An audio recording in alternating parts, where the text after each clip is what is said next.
안녕하십니까. 저는 서울대학교 산업공학과 DSB 연구실에서 박사과정 하고 있는 허재혁이라고 합니다.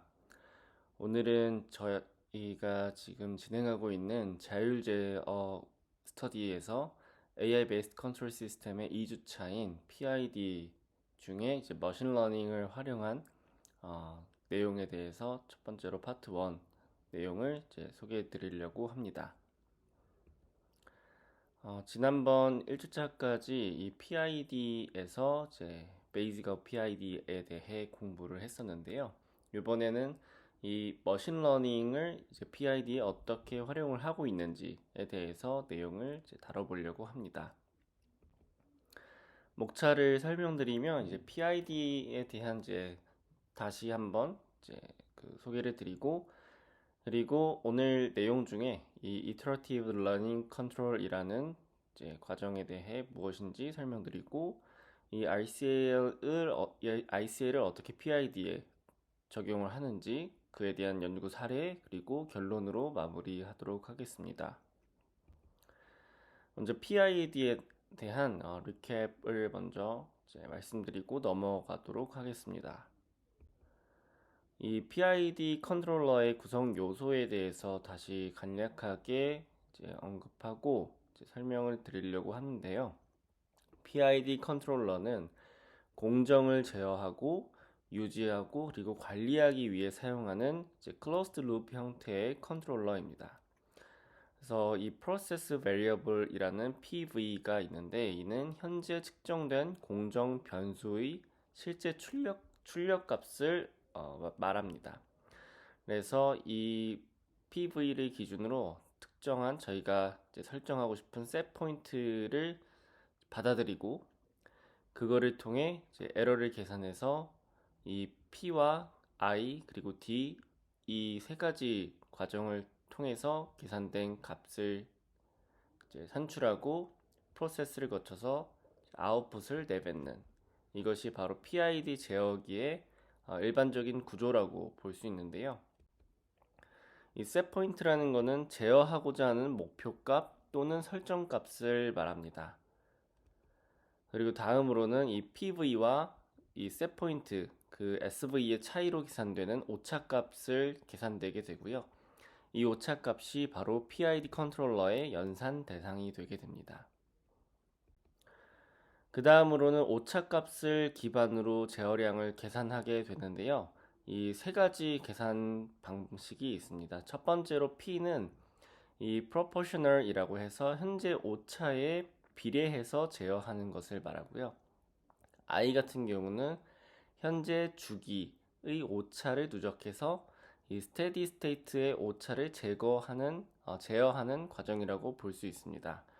그래서 공정이 일정 조건에서 안정적으로 유지된 상태를 바로 이 steady state라고 얘기를 하고요.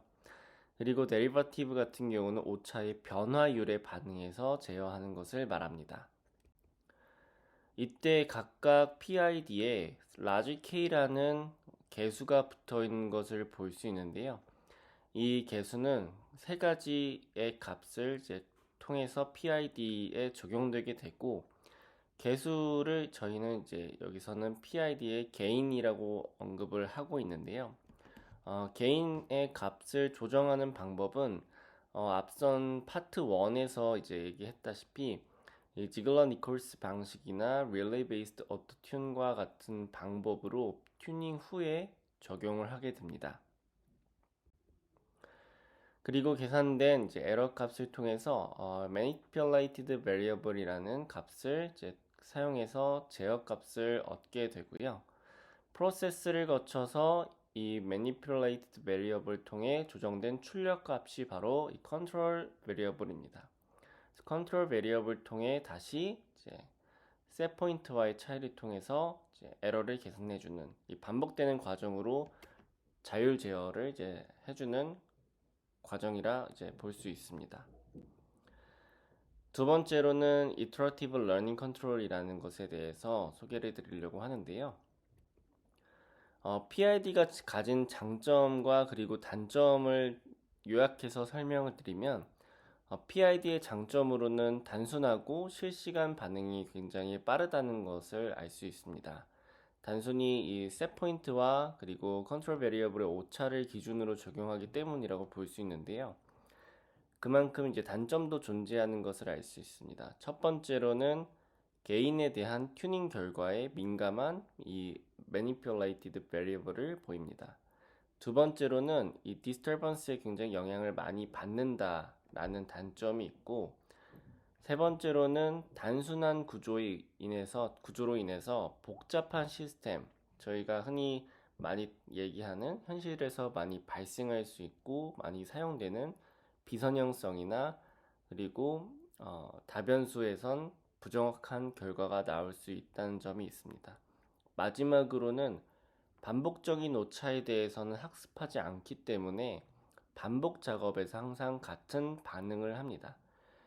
여기서 이제 반복과 주기라는 얘기가 나오는데 그것이 조금 헷갈릴 수 있기 때문에 예시를 통해서 하나씩 설명을 드리도록 하겠습니다. 여기서 왼쪽에 있는 이제 로우가 이제 사이클이라고 표시되어 있는데 이게 주기라고 볼 수 있고요. 그리고 이제 컬럼으로 해당하는 부분이 이제 반복이라고 볼 수 있습니다. 그래서 사이클과 이터레이션을 기준으로 예시를 살펴볼 건데 첫 번째 이터레이션의 첫 번째 사이클에서는 어떤 사람이 이제 오늘 뭐 먹을까 이렇게 얘기를 했을 때 난 매운 거 못 먹어 이렇게 답변을 했다면 그 다음 반복에서는 그 다음 사이클에서는 그러면 피자 먹을까? 그랬더니 난 한식이 좋더라 이런 식의 이제 오차를 계속 줄여나가죠. 세 번째 사이클에서는 그러면 쌈밥을 먹으러 갈까? 그래서 이제 그래 해서 오차가 완전히 줄어든 것을 알 수 있습니다. 그 다음에 이제 또 다른 이제 이터레이션 과정을 거치게 되는데 이때 PID는 이터레이션에서 넘어갔을 때 이전 이터레이션을 반영하지 않기 때문에 다시 닭발 먹으러 갈까? 그래서 난 매운 거 못 먹는다니까 라는 이제 오차를 또 범하게 됩니다. 오류를 범하게 되는 거죠. 그 다음 반복해서 그러면 파스타 먹을까? 라는 식으로 이전 이터레이션에서 이제 있었던 오차를 또다시 오류를 수행하게 되는 그런 문제를 가지게 됩니다. 그래서 결국에는 똑같이 세 번의 사이클을 거치고 나서야 오차를 다시 수렴하게 되는 그런 예시를 살펴볼 수가 있습니다. 그렇다면 이 Iterative Learning Control이라는 것은 무엇이냐면 반복 작업에서 생긴 오차를 기반으로 다음 주기의 제어 입력을 보정하는 것을 말합니다. 그래서 이 ICL 또한 PID와 유사하게 P-타입 ICL 그리고 PD-타입 ICL과 같은 형태가 존재합니다. 아래에 있는 예시가 이 P-타입 ICL과 PD-타입 ICL인데요. 여기서 small u가 이제 ICL의 아웃풋 다음 이제 그 사이클에 대한 아웃풋이라고 볼 수 있고 이 안에 있는 small k가 j가 이제 iteration을 의미하고 small k가 사이클을 의미합니다. 그래서 다음 iteration에서 있는 이제 u 값 여기서는 이제 PID의 아웃풋 값이죠. 이거를 이 PID도 PI 그리고 D가 있는 것처럼 ICL도 이 P 그리고 PD 타입이 있다고 말씀드린 것처럼 P 타입의 ICL은 이제 proportional 이제 비율만 가지고 계산하는 것을 말하고 PD 타입은 비율과 그리고 변화율을 이제 계산하는 것을 말합니다. 그래서 변화율은 이제 사실상 이 사이클 또는 이터레이션이 디스크리트하기 때문에 이전 사이클과 현재 사이클에 대한 차이로 이제 변화율을 이제 계산해주게 됩니다. 그래서 예시를 통해서 다시 보면은 이전 이터레이션에서 이제 세 번의 사이클을 통해 이런 오류를 이제 줄여나갔다면은 다음 이터레이션에서는 이전 이터레이션에서 발생했었던 오차를 반영해서 이 사이클이 넘어갔을 때 이 오류를 더 빠르게 줄 수 있도록 하는 것이죠. 그래서 이미 매운 거 못 먹고 한식이 좋다는 것을 알고 있기 때문에 매운 거를 이제 얘기하지 않고 바로 쌈밥을 먹으러 갈까 했는데 어제 먹었기 때문에 이걸 또 오류를 범한 과정이 생길 수 있고 그러면 또 다른 메뉴로 칼국수 먹을까 이렇게 빠르게 오류를 줄여나갈 수가 있다 라고 얘기를 할 수 있습니다. 그러면 이 ICL을 어떻게 적용을 하는지에 대해서 플러그인 ICL에 대해서 설명을 드리려고 하는데요. PID를 통해서 산출된 이 Manipulated Variable을 ICL을 통해서 보정하는 방법이라고 볼 수 있습니다. 그래서 앞서 보여드렸었던 이 PD 타입의 ICL 수식이 위에 있고, 그리고 저희가 첫 번째로 소개드렸었던 이 PID에 대한 수식이 이렇게 존재하는 것을 알 수 있습니다. 그러면은 이 ICL은 어떻게 적용이 되냐면, PID로 계산된 에러에 이제 ICL을 같이 더해 주어서 이제 가중합으로 이제 새로운 오류를 이제 계산을 해주는 것입니다. 이거를 통해서 좀 더 보정된 컨트롤 베리어블을 얻을 수 있도록 이렇게 사용하는 방법이라고 볼 수 있습니다.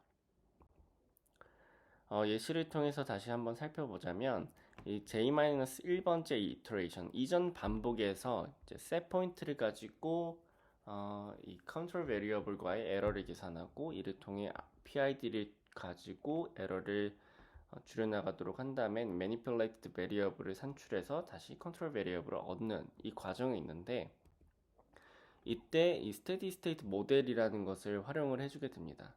manipulated variable이 입력으로 주어졌을 때 컨트롤 베리어블이 시간이 지난 후에 어떤 값으로 수렴하는가를 예측하는 모델이라고 볼 수가 있고요.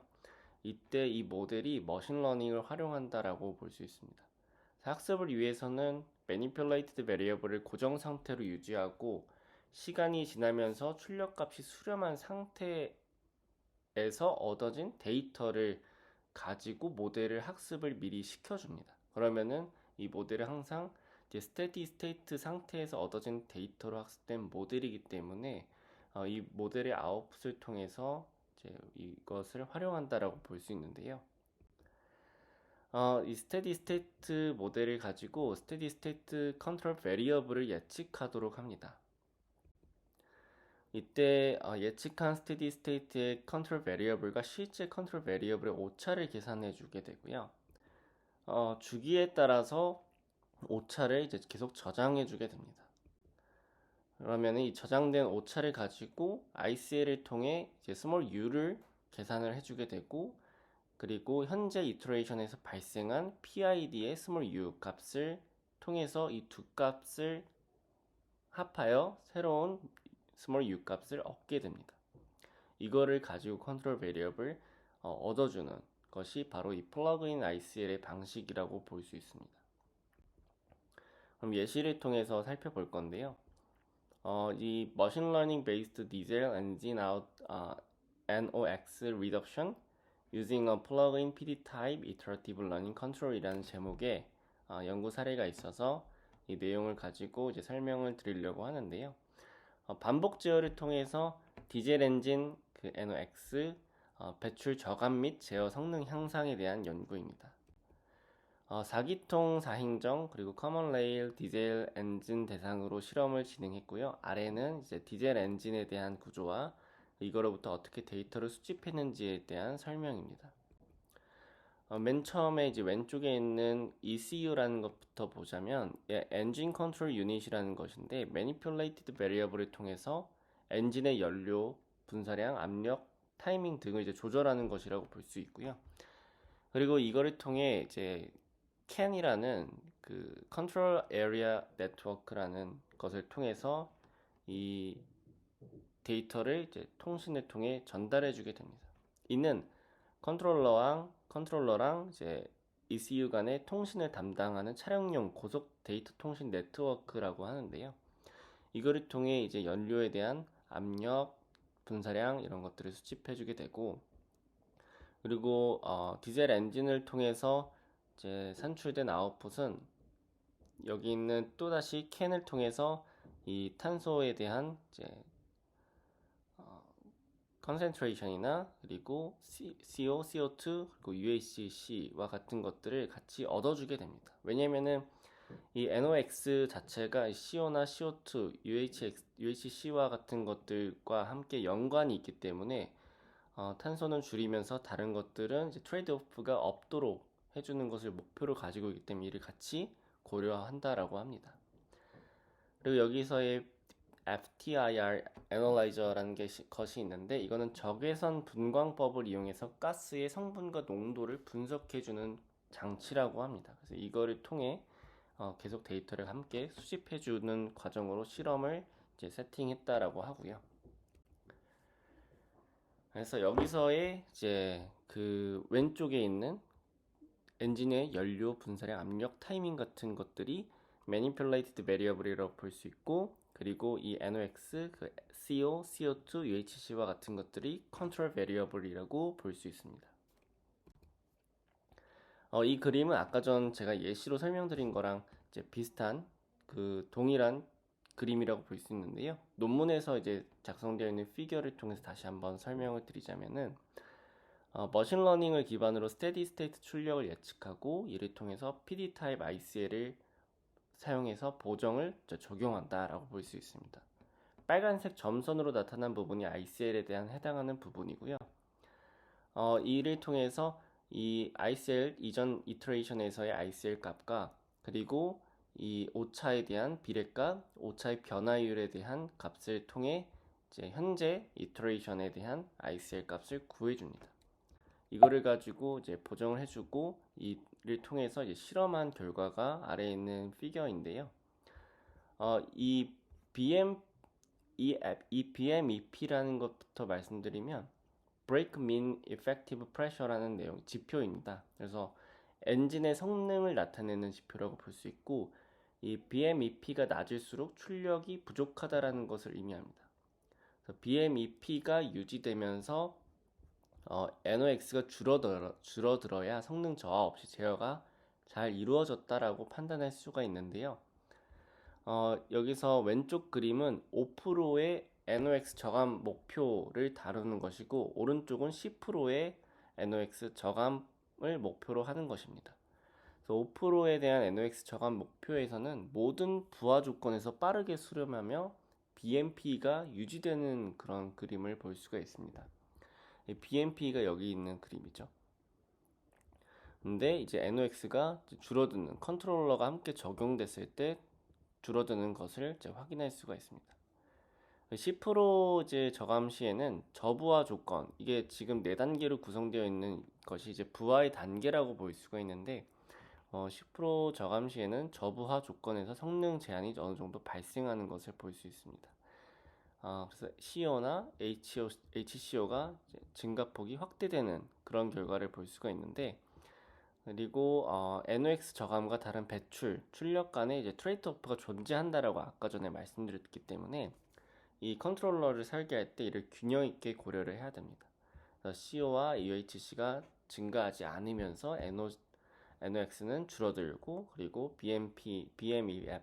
BMEP는 유지되는 그런 것이 이제 만족되어야 이 컨트롤러를 효과적으로 적용했다라고 얘기를 할 수 있습니다. 실험을 통해서도 컨트롤러를 잘 적용했다라고 얘기를 하고 있고요. 그래서 이제 결론을 말씀드리면은 기존 PID 제어에 ICL을 결합한 플러그인 PD 타입 ICL 구조를 통해서 디젤 엔진의 이 NOx 배출을 효과적으로 저감했다라고 할 수 있고 오늘 소개드릴 내용은 그러면 이 머신러닝이 어떻게 적용되느냐에 대한 한 가지 사례를 가져왔는데 머신러닝이 이 스테디 스테이트 모델을 활용해서 반복 학습의 기준 오차를 제공하고 실제 출력은 1차 지원 모델로 현실성 있게 이제 반영한다라고 볼 수 있습니다. 그래서 이 ICL의 보정을 통해 기존 PID의 단점을 보완하고 미래 엔진 제어에 유연하고 적응이 가능한 접근으로 유효함을 입증한 연구 사례라고 볼 수 있습니다. 오늘 이제 소개는 여기까지였고요. 다음 시간에 또 다른 머신러닝에 대한 활용 사례로 이제 소개가 될 예정이니 다음 스터디 자료를 함께 또 참고해 주시면 감사드리겠습니다. 긴 시간 들어주셔서 감사합니다.